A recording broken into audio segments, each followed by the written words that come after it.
Russell viper সাপ চলে আসছে মাননীয় স্পিকার।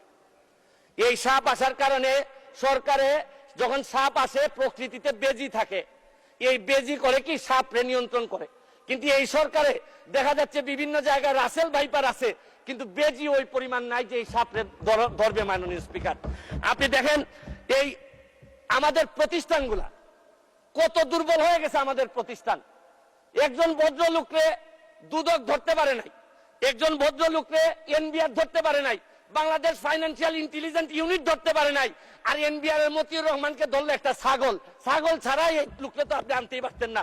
ছাগল কাণ্ড হওয়ার কারণে আর ফেসবুক বাইরে 1 মিনিট বক্তব্য আপনার বরাবর অ্যাপ্লিকেশন আছে।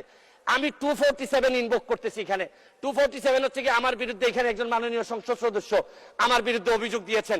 আমার আত্মপক্ষ সমর্থনের সুযোগ দেওয়ার জন্য, আমি সময় দেওয়ার জন্য আপনার কাছে দাবি জানাচ্ছি। মাননীয় স্পিকার, এখন আসেন আপনারা বেনজির কাণ্ড, মাননীয় সাবেক আইজিপি উনি এত বড় হয়ে গেলেন, মন্ত্রণালয় জানলো না, মাননীয় স্বরাষ্ট্রমন্ত্রী জানলেন না। এই বাচ্চাটা এত বড় হয়ে গেল, আর কিছুদিন সুযোগ পাইলে পুরা গোপালগঞ্জ কিনে ফেলতেন এই বেনজির সাহেব। তারপরে এইটার দায় এই মন্ত্রণালয় এড়াইতে পারে না মাননীয় স্পিকার।